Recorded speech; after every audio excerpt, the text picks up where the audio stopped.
IVM.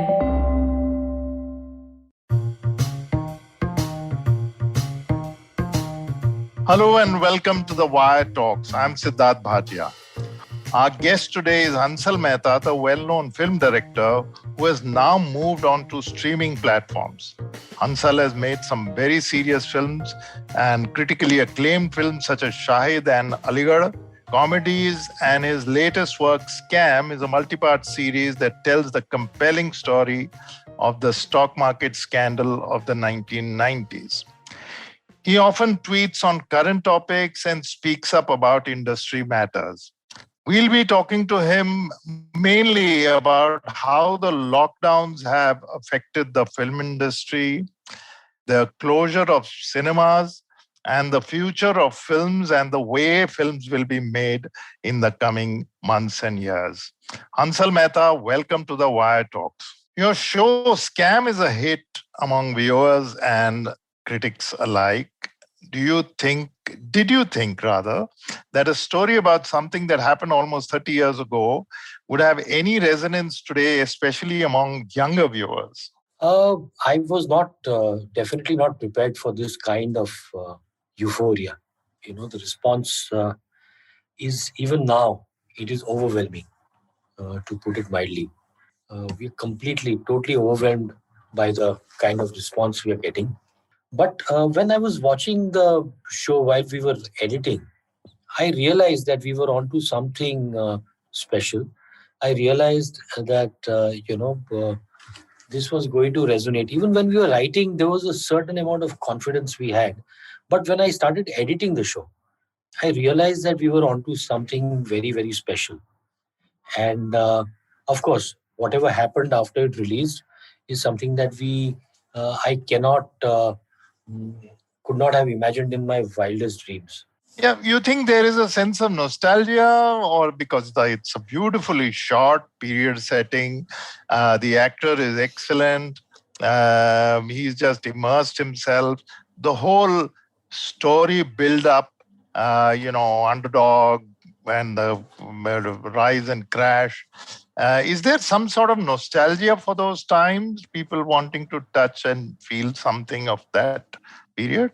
I think it's for one section of the audience, like me, when I was shooting, for me, it was a lot of nostalgia. So, I don't know. I think it's a combination of factors. You see, nostalgia was always one of the factors, especially for my generation who grew up in that time. While shooting the show also, I was constantly taken back in time.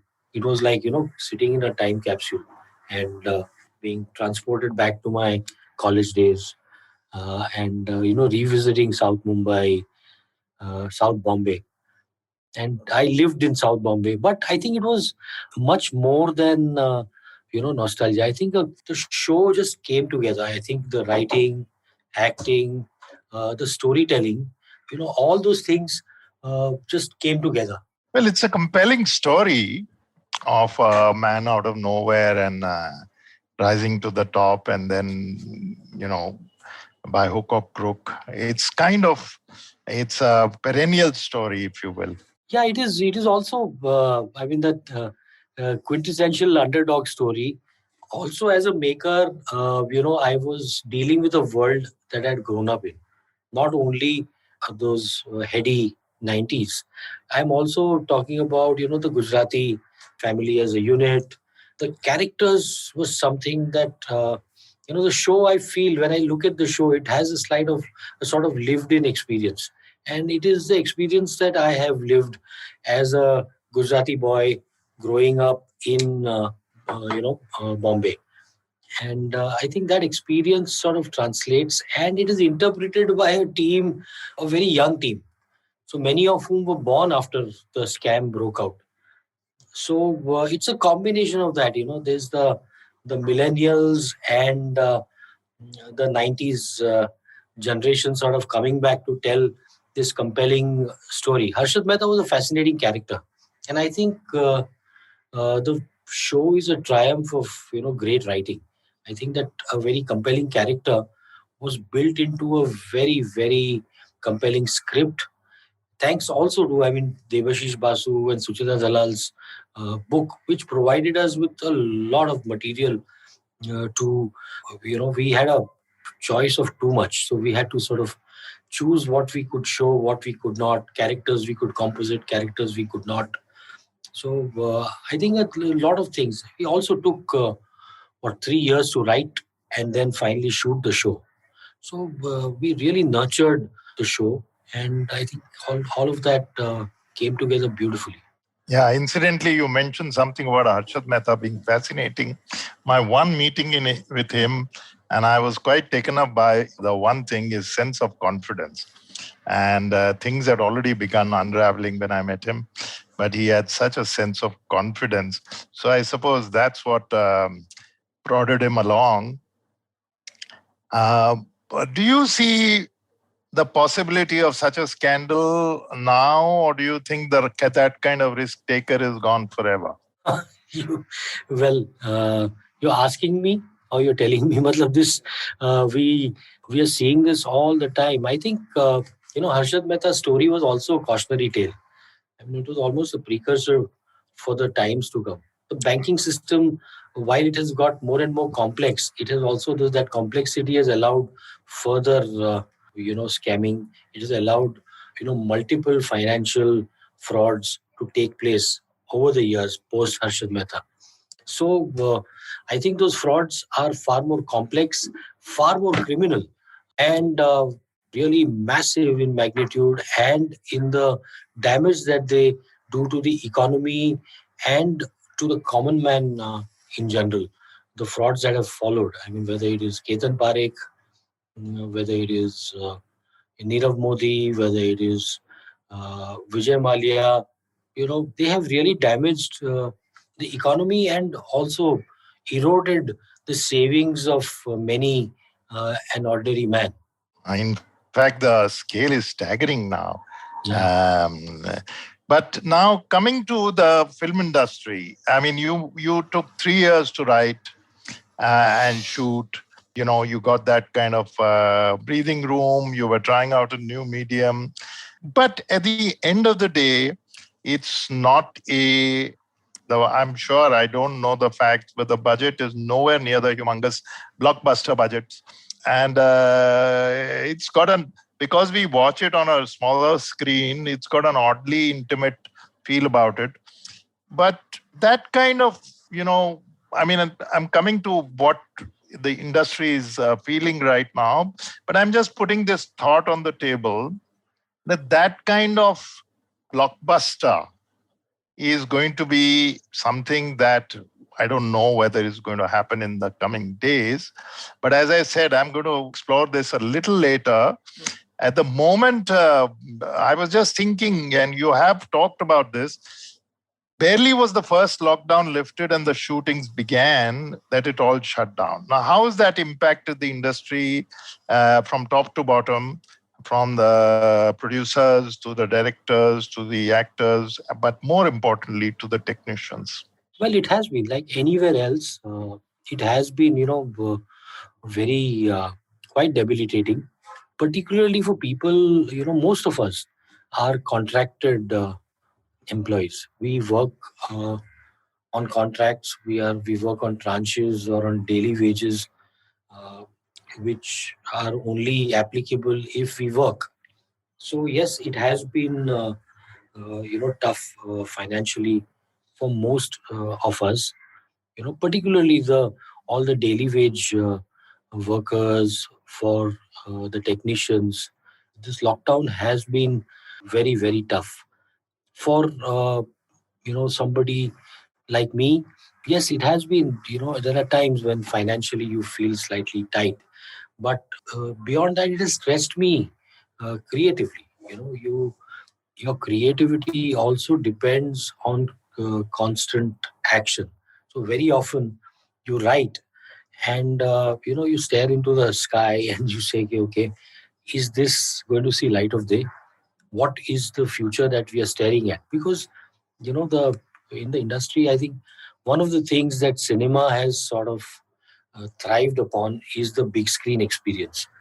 And that big screen experience, for the near future at least, you're seeing that experience completely diminished. It is almost non-existent, and when it will revive, and in what state it will revive, remains to be seen. I don't see it happening until next year. And that so the big screen experience. So the positives that have come out of it is that that whole conversation that used to revolve around this film collected so much on the box office, 100 crores opening and 200 crores opening and 150 crores opening. So a film was equated to that weekend, and that necessarily did not mean anything. It did not mean that this was a good film or a bad film, and it did not matter, because a few people had made that into the only criterion to judge a film's eventual success. That has changed. That equation is slowly changing, because the digital medium, the OTT platforms, your work is on those platforms for a very long time, and viewers have the option of watching it over months, over weeks, over years. So that experience has been altered, and those benchmarks for success have suddenly, the goalposts have shifted. I mean, a recent case in point was Sandeep or Pinky Farrar, Dibakar Banerjee's latest film. It was released, and very apologetic release, and the moment it came on OTT, it's seen this absolutely new life. It's almost acquired a kind of cult status on OTT platforms. It happened to my film Omerta last year. It had a very apologetic release. It was forgotten. It got released on a digital platform last year, and all of a sudden people were so enthused by the film, they loved it. So these are, I mean, we are embracing an uncertain time, but I have little bit of hope that as a creative industry, we might evolve for the better. So, Ansel, theaters are shut. I think even if they open tomorrow morning, audiences will take a long time to trickle back. And, looking at it backwards from there, that's going to affect everything downstream. Some theaters may shut down forever. Yeah, I mean, this system has been due for some correction, I feel. Because over the years, the ratio of films that have actually collected money at the theaters to the films that have, uh, you know, not made money for the theaters has been, that divide has been increasing. And the theaters are increasingly running like shopping malls. So they are busy selling popcorn, they have outpriced themselves, and they are very little about cinema. They are more about the experience and less about what the audience is getting. And as a result, I mean, they have their own short term policies where, if a film, they would not give a film any chance beyond the Sunday. If the film is low collections, the film would be out of the theaters. Monday, Tuesday, they would replace it with the previous blockbuster. So, I mean, I'm sure they had their own economic compulsions. But the result was that, this experience was slowly diminishing. Some of the better films, people were actually waiting for them to arrive on OTT to watch. It was only some of the big ticket, the event films, the Salman Khan film, the big spectacle, that people, the Akshay Kumar film, the Salman Khan film. So some of those event films, or the Rajmouli brand of films, and that's what people were waiting to watch in the theaters. That the theater experience sort of almost started getting limited to that. I think this is a good time, like for all of us as a community, to reevaluate, to look at why we do what we do, and how to do it best, how to reach our audiences in the best way possible, how to sort of remodel this entire business. But, that fundamentally could mean a serious alteration in the business model. The 150 crore expense blockbuster, which has to collect a certain amount of money, make an impact, may just die or wither away. Uh, I don't know. I don't think it'll wither away. I think the moment cinema halls open, that experience is going to get back. I don't see that wither away, but I do see a major upsurge in cinema that does not belong to the so-called mass entertainer class. There is a increasing audience for that. There is now proof that an audience embraces that. Whether it is Ludo last year, whether it is Sandeep or Pinky Farrar, or whether it is some of the most successful films on OTT are not the ones that PR, all the PR exercises aside, are not the ones that are the event films. In fact, those don't uh, don't seem to be working on the OTT platforms. So I think it is just going to mean a bigger playing field. You have the option of going theatrical. You have the option of theatrical and OTT. The theatrical business, the exhibition business, had become very rigid. So if I make a film and say it is released for a shorter window and then goes directly to OTT, I think both sides of the business have to be open to these options. Uh, you know, uh, so the big ticket theater film, the theater and OTT model, just direct to digital model, all these things will begin to exist, and as a result, I think it will benefit the creative community. We will have many more options. You know, the we were. I am one of those who has always faced that. You go with an idea, you say that I want to make this. They say, किसके साथ करेंगे? And you name a new actor, and they say, अच्छा, then who will watch it? Nobody will go to the theaters. So that argument, hopefully, will not be there.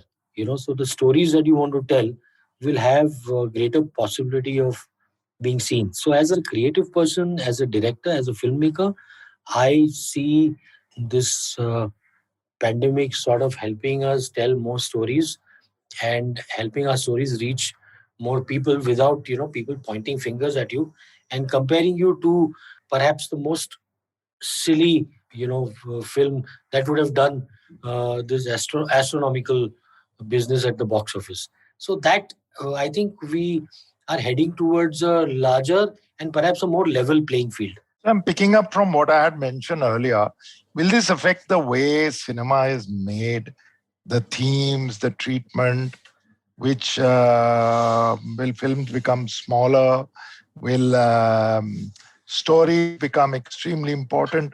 Because at the end of the day, this new audience that is emerging, which is not necessarily inclined towards the big blockbuster, is not going to be satisfied with the same old cliches, right? Yeah, you can see that you've seen that in the past year. How? I mean, a lot of films have not, films that would have ordinarily, in the theatrical run would have done more than decent amount of business, have not really worked on OTT. The audience response has not been warm enough.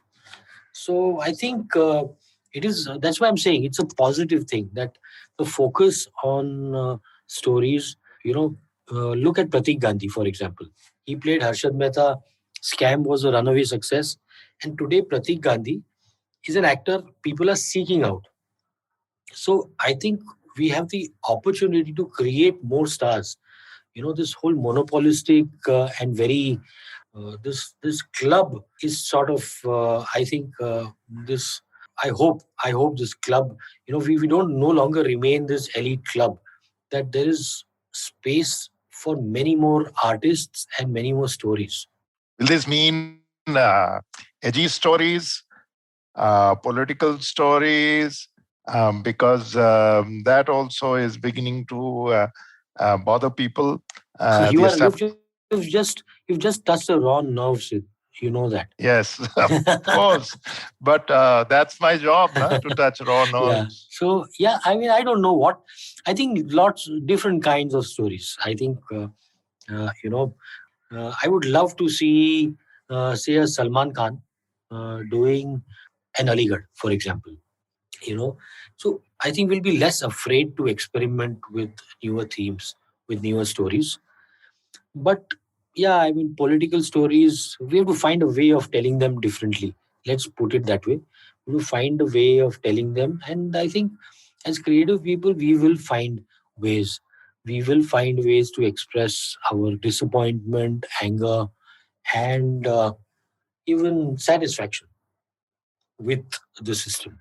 Except that already constraints are being imposed on OTT platforms. You know what's been happening recently. I don't have to spell it out without going into details. I think that might, some filmmakers might actually feel discouraged. I don't think anybody's feeling discouraged. The OTT guidelines, I mean, they were going to come in anyway. I mean, what did we expect? That we will have a free run with the kind of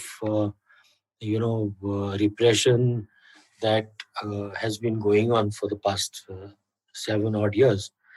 Did we think we were going to have a free reign to say whatever we wanted in whatever way we wanted?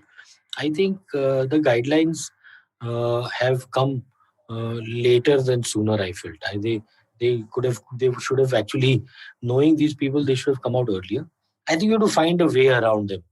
We, rather than fighting the guidelines, I think we have to fight with the stories that we tell, the themes that we attack, and how we express ourselves. It's sad that we have to constantly find new ways to express ourselves and to feel repressed in such a manner. But we will have to find a way. I mean, we cannot just give up. At least I am in no mood to give up. So the guidelines are like an aberration. I feel, I don't think me and many filmmakers, like-minded filmmakers, have spoken about it, and I think we will tell our stories. We'll find ways to tell our stories, and our stories are not. I mean, you don't make films or you don't tell stories to point fingers. You tell stories to provoke thought, to invite debate, to invite discussion, to create a conversation, and I think that will continue. That will not stop. Uh, you were painting a very, shall I say, a optimistic picture Yeah. of the future. But at the end of the day, there are only so many OTT platforms. They will also start becoming very, very careful who they take, who they commission. I know the number of OTT platforms may be high, but people may want just the handful of them. So, if everyone makes a beeline there, the same kind of constraints and system bottlenecks may emerge. Sure, I know. I mean, we are in for very challenging times. There's uncertainty because of this pandemic, because of the situation that the country is in. To add to that, the uncertainty in our industry has been compounded by guidelines being enforced every day. You hear of some protest, somebody wanting to shut down your show, asking for bans. So, yes, the challenges are there, but I just feel that they're not unsurmountable. We have to find a way to surmount these challenges and, get our stories told. There might be pressure on OTT platforms, and everybody, as business entities, they will be under pressure. And I think we have to find a way to work together and tell our stories. And there's always going to be uh, you know a wait for an independent voice to emerge. I mean, I don't see any other way. If I'm going to sit with if I'm going to be pessimistic and I'm going to sit down, weighed down by the sheer arrogance and repressive nature of this regime, I will not be able to work. I will not be able to function, and I cannot let myself do that. I mean, that is playing into the hands of those who are trying to repress and suppress my voice. Yeah, well, I just, I mean, these are really welcome words, but I just hope your brethren share these because without going into too much detail, I think not everyone has shown this level of, uh, you know, resolve, so to speak. Though I feel that younger filmmakers probably are thinking on similar lines like you are, which I think is very, very encouraging for the times that are coming and that are already here, to be quite honest. True. Do you think other colleagues of yours too kind of feel charged the same way about the future? Well, all the colleagues that I speak to, yes, we discuss the challenges and we talk about, uh, how we can surmount those challenges. And I'm talking, when I'm optimistic, I'm optimistic because I'm in touch with so many people. There's a younger lot of filmmakers that is emerging with a very, uh, distinct identity and voice. At the same time, there are like-minded filmmakers uh, like me and so many others.